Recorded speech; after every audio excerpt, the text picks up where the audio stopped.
ये जो दुनिया के अनेक ब्रह्मांड है, ब्रह्मांडवाणी जानते हैं? ब्रह्मांडवाणी होता है, यहाँ की अमेरिकन पत्रिका में मैंने कभी पढ़ा था, ब्रह्मांडवाणी अनेकों पृथ्वियां जिसमें है, झुंड के झुंड जिसमें पृथ्वियों के हैं। और वो देख लिया था, यहाँ की अमेरिका में छपा था कि ऐसी ऐसी पृथ्वियों के न जाने कितने झुंड है और उन झुंडों के न जाने कितने कितने ग्रुप आकाश में है। ये आकाश अनंत है, इसको कोई भेद नहीं पा सकता। अभी तो हम चंद्रमा पर उतरने की कोशिश कर रहे हैं, दोबारा उतरने की, दोबारा सूर्य के पास तक पहुंचने की। और ये जो तारागण जितने दूर दिखाई पड़ते हैं वो छोटे नहीं है, वो सूर्य और चंद्रमा से भी बहुत ऊंचाई पर है, इसलिए आपको बहुत छोटे से दिखलाई पड़ते हैं। उनकी ऊंचाई बहुत ऊंची है इस कारण से। तो फल ब्रह्मांड, ये जो वृक्ष में लगे हुए फल हैं वो आपके अनेकों ब्रह्मांड हैं। और उस ब्रह्मांड के अंदर में जीव चराचर जंतु समाना, भीतर बसे न जाने आना। उस फल के अंदर चराचर न जाने कितने प्राणी हैं। और आपकी जो माया है, ते फल भक्षक कठिन कराला, तब भय डरत सदा सुकाला। और वह काल मृत्यु उस फल को भी जो खा जाती है, लेकिन हे प्रभु राम जी, आपसे वो काल भी डरता है। और आप मुझसे पूछ रहे हो कि राक्षसों को मारने के लिए मंत्र दे दो। आपके प्रभाव से श्री राम काल जास को दंड, भगवान श्री राम जी का जो कोदंड है ना, कोदंड माने जानते हो आप क्या है? कोदंड माने भगवान श्री राम जी का जो धनुष है उसका नाम कोदंड है। कहते काल जास कोदंड, जिनका जो धनुष है राम जी का वो काल है, साक्षात मौत है। और वो महात्मा से कह रहा है कि आप ऐसा मंत्र मुझे बता दो जिस मंत्र के प्रभाव से मैं राक्षसों को। तो महाराज मुनि समझ गए कि प्रभु जी आप मुझसे छुपने की कोशिश कर रहे हो। उन्होंने प्रार्थना की राम जी की। और चलते समय प्रभु श्री राम जी से उन्होंने फिर ये भी कहा कि अब मुझे रहना कहाँ चाहिए, यहाँ पर मैं ऐसी जगह डेरा बनाऊं जहाँ से राक्षसों को मैं निजात कर सकूं। और फिर उन्होंने भगवान श्री राम जी को वहाँ से पंचवटी की जगह बताई है उन्हें। और भगवान श्री राम जी ऋषियों से वरदान मांगते हैं भगवान श्री राम जी से, अविरल भगत विरत सत्संगा और चरण सरोरह प्रीति अभंगा। आप इनके चेला को देखो, बिना मांगे भगवान ने वरदान दिया क्या? अविरल भगत विरति विज्ञाना हो तकल सकल गुण ज्ञान निधाना। और ये कह रहे हैं कि अविरल भगत विरति सत्संगा, चरण सरोरह प्रीति अभंगा। आपके सरोरह मानी कमल, आपके चरण कमल की अभंग प्रीति जो कभी नष्ट ना हो, ऐसा प्रेम पैदा हो आपके चरण। जो नारद जी कहते हैं सातस्मिन परम प्रेम रूपा भक्ति अमृत स्वरूपा था। तो कहने का तात्पर्य यह है कितना सुंदर उन्होंने वरदान मांगा है। और उसके बाद में संतन दासन देव बढ़ाई तो ताते मुँह पूछो रघुराई। आप संतों को महात्माओं को प्रशंसा देना चाहते हो, इसीलिए आपने मुझसे ये प्रश्न करके मुझे कृतार्थ कर दिया।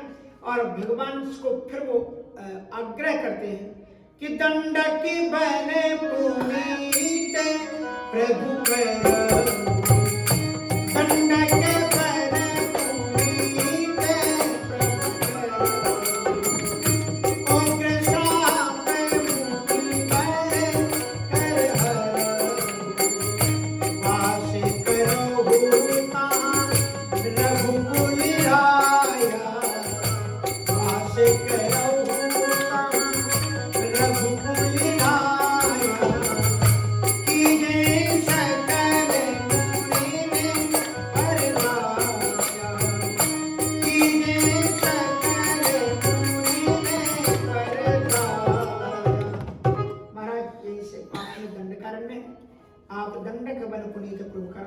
आपको मैंने पहले दिन ही बताया कि दंडक वन इसका नाम क्यों था।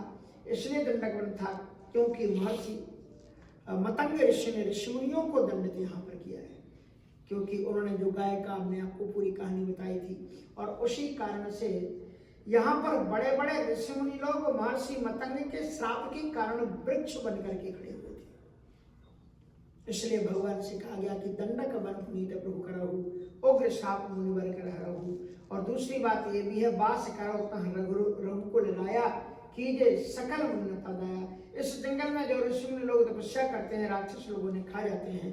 अगर आप इन ऋषि मुनियों के बीच में रहोगे तो उन निशाचरों का विनाश हो जाएगा, ऋषि मुनियों की रक्षा हो जाएगी। इस प्रकार से भगवान श्री राम जी चले, राम मुनि आय सुपाई, और तुरंत ही पंचवटी नियर आई, तुरंत ही पंचवटी निकट आ गई। और वहां पर भगवान श्री राम जी ने एक से मित्रता की। किससे? गिरिराज से भेंट भई, बहुविधि प्रीति बढ़ाई, गोदावरी निकट प्रभु रहे परन ग्रह छाए। गिरिराज जटायु वहीं पर निवास करते थे। उनसे भगवान श्री राम जी की मित्रता हुई। मैत्री का मतलब यहाँ ये मत समझ लेना मित्र एक पल, मित्र का मतलब प्रेम भाव। वस्तुतः ये रिश्ते में राम जी के पिता लगते हैं जटायु। कभी आपने सुना है ना कैसे रिश्ते में लगते थे?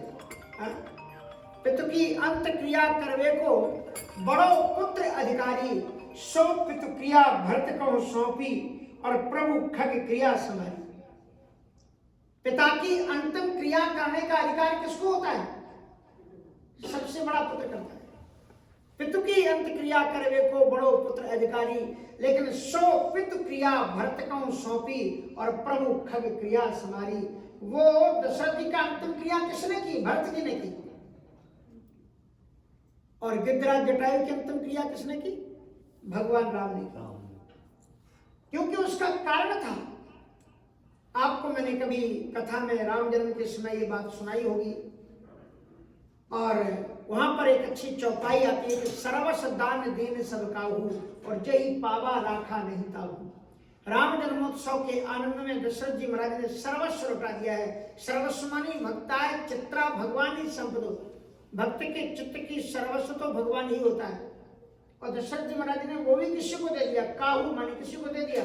और दे लेने वाला भी इतना उदार था कि जय पावा राखा नहीं ताहू, जिसने पाया उसने भी रखा नहीं, उसने दे दिया वापस। बात यह है कि एक बार दशरथ जी के राज्य में 7.5 लगी, अयोध्या के ऊपर अनावृष्टि आ गई। 3 वर्ष से बिल्कुल सूखा पड़ा हुआ था। वशिष्ठ जी से जब पूछा तो उन्होंने कहा कि शनि की अनावृष्टि, शनि के कारण अनावृष्टि है, आप शनि को मनाओ। तो दशरथ जी ने कहा हम 2 काम करेंगे, या तो मनाएंगे, अगर वो मान गए तो ठीक है, नहीं तो फिर हम युद्ध करेंगे। दशरथ जी महाराज सामान्य योद्धा नहीं थे, इंद्र तक की मदद करते थे। लेकिन जब दशरथ जी महाराज शनि के पास में गए तो शनि को बड़ी खुशी हुई।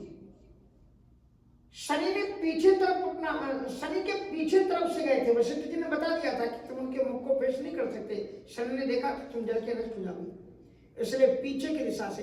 ज्योतिष आपको यहीं से बैठे बैठे कितनी दूरी पर कहां पर सूर्य है, कहां पर चंद्रमा है, ये सब बता सकता है। ज्योतिष विज्ञान है, ध्यान रखना। इतना बड़ा प्रामाणिक विज्ञान है कि जिस सूर्य ग्रहण चंद्र ग्रहण को जानने के लिए अमेरिका लाखों अरबों डॉलर लगा करके पता लगाती है कि सूर्य ग्रहण कब है, चंद्र ग्रहण कब है। हमारे ज्योतिषी पंडितों ने महाराज 100 वर्ष बाद अगर आपको जानना है कि सूर्य ग्रहण कब, कितने बजे, कहां पर दिखाई पड़ेगा, कैसे होगा, आप जाकर के आप 50 रुपए में एक पंचांग खरीदो, ज्यादा से ज्यादा 250-500 का होगा, खरीद कर रख लो। 100 वर्ष तक में कब सूर्य ग्रहण है, कब चंद्र ग्रहण है, ये विज्ञान है। ऐसी सामान्य चीज नहीं है ज्योतिष।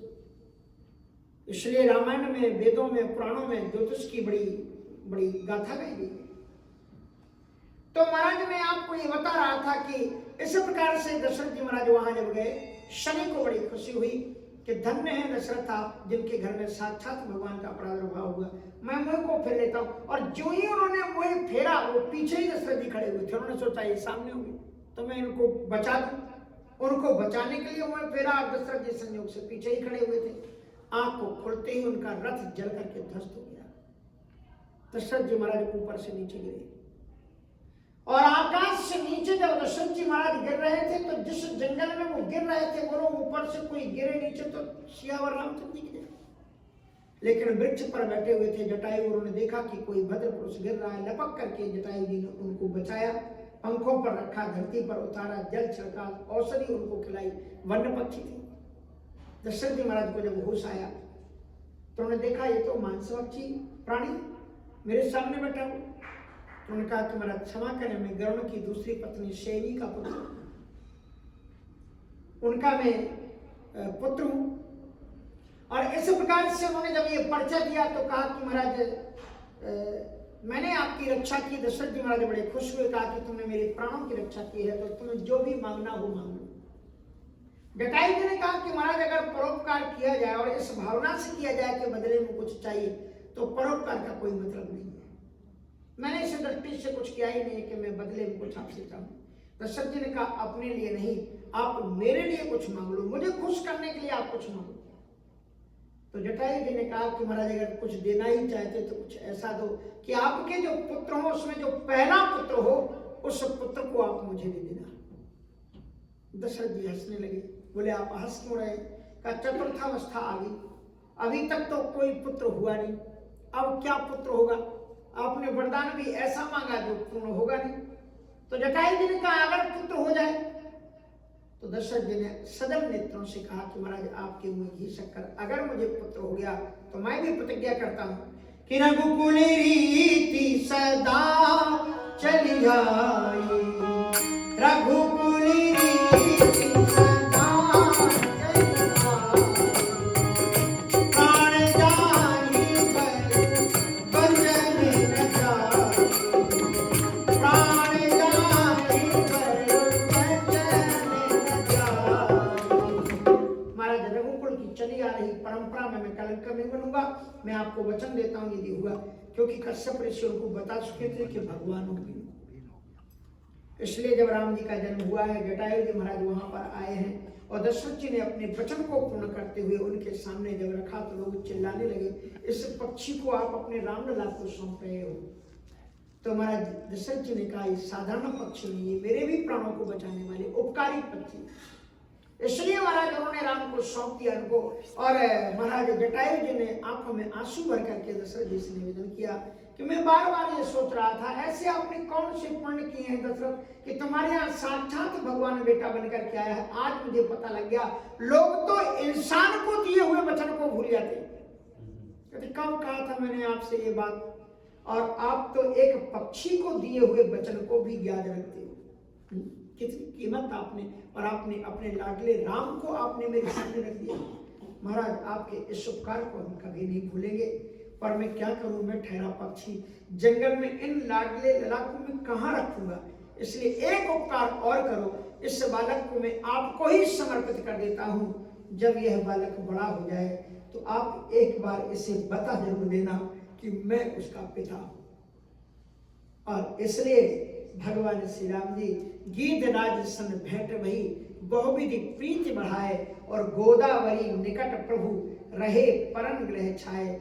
इसलिए गोदावरी आप नासिक जब जाएंगे, नासिक में है पंचवटी, और गोदावरी नदी के किनारे है जहाँ कुंभ भी लगता है। गोदावरी निकट प्रभु रहे परन ग्रह छाए, मानी कुटिया बना करके प्रभु श्री राम जी वहां पर निवास करते हैं। यहाँ पर श्री लखनलाल जी महाराज ने, लक्ष्मण जी ने भगवान श्री राम जी से जो महत्वपूर्ण प्रश्न पूछे हैं उसे लक्ष्मण गीता कहते हैं। वेदांत के जो महत्वपूर्ण 5 प्रश्न हैं वो लक्ष्मण जी ने यहाँ पर किए हैं। पहला प्रश्न वेदांत का ये है कि मैं कौन हूं। दूसरा प्रश्न ये है कि वह कौन है, वह मानी ईश्वर। तीसरा प्रश्न ये है कि यह जो जीवात्मा परमात्मा से बिछुड़ गई है, परमात्मा को फिर कैसे प्राप्त कर सकती है। चौथा प्रश्न यह है कि उसमें बाधाएं क्या हैं, और 5वां प्रश्न यह है कि उसका फल क्या है। लक्ष्मण जी महाराज ने 5 प्रश्न किए हैं और वो कहते हैं कि ईश्वर जीव भेद प्रभु सकल कहां समझाए, जाते हो चरण रति और सो कि मोहि भ्रम जाए। ईश्वर और जीव का भेद क्या है, माया क्या है, संसार क्या है, भक्ति क्या है, ये सब प्रश्न लक्ष्मण जी ने किए हैं। अब भगवान श्री राम जी कहते हैं कि थोड़ी ही महा सब कहां बुझाई, थोड़ी ही मैं सब सुनहु तात मन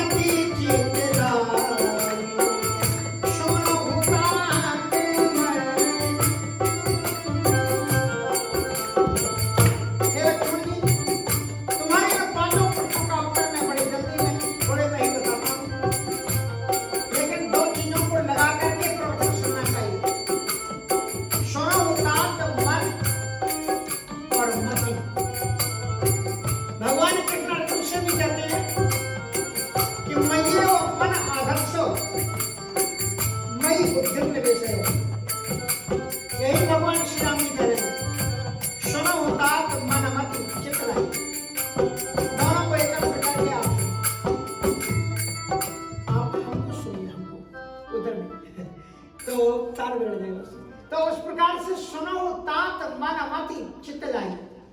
और फिर भगवान श्री राम जी अत्यंत दिव्यता के साथ में उनको जो माया का उपदेश देते। कितनी संक्षिप्त में, एक लाइन में माया है।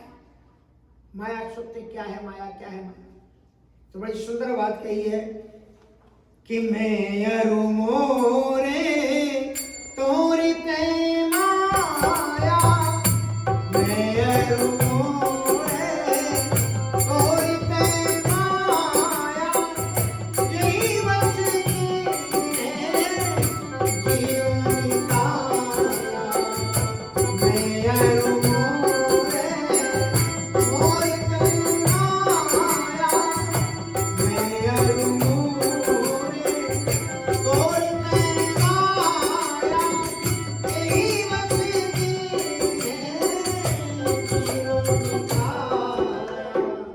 माया क्या है, एक लाइन में बता दी।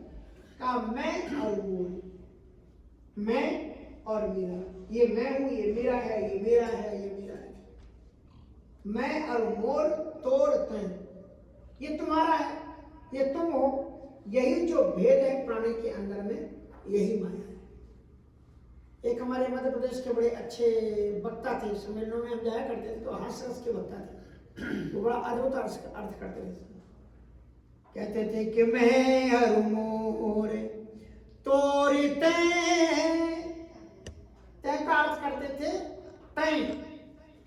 मैं और मोर तोड़, मेरा और मेरे को तुम तोड़ दो, तेरी माया की तै मानी मर जाएगी माया। अच्छा अर्थ करते थे। मैं और मोर तोड़ तै माया, और जही वस कीने जीव निकाया। ये जो मेरा तेरे का फर्क है, ये मेरा मेरा, व्यक्ति इसमें बड़ा चक्कर में पड़ा रहता है। इसलिए मैं और मोर तोड़ तै माया, यही वस कीने जीव निकाया। बोले उसके पास जाने में बाधक क्या है, तो बोले कि अभिमान और माया उसमें बाधक हैं। और भगवान को प्राप्त करने का साधन कौन है, तो उसमें कहते हैं कि भक्ति योग, ज्ञान योग आदि हैं, लेकिन उसमें भी नयुज्य माने या भक्त्या, भक्ति सबसे श्रेष्ठतम रास्ता ईश्वर को प्राप्ति करने का है। बोले भगवान को प्राप्त करने का फल क्या है, का तद विद्या तदेव भवति। जब तुम भगवान को प्राप्त कर लोगे तो भगवान स्वरूप ही हो जाओगे, तुम में और उसमें फिर कोई भी अंतर नहीं रह जाएगा। इतना सुंदर राम जी ने उपदेश दिया है। कहते विरागी ज्ञानी गुणी नीति, कहते विरागी ज्ञानी गुणी नीति, यही विधि गया हूँ काल बहु बीती, यही विधि गया हूँ काल बहु बीती। तुम्हारे जीवन में हर पल हर क्षण राम तुम्हें सर्वत्र दिखलाई पड़ने लग जाए, यही भक्ति का स्वरूप है। मेरे राम बसे ही ये मान कि दुनिया क्या जाने, मेरे राम बसे ही ये मान कि दुनिया क्या जाने, मेरे राम बसे मन जाने कि दुनिया क्या जाने, मेरे राम बसे मन जाने दुनिया क्या जाने। हाँ क्या जाने कोई क्या जाने, क्या जाने कोई क्या जाने, हाँ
है।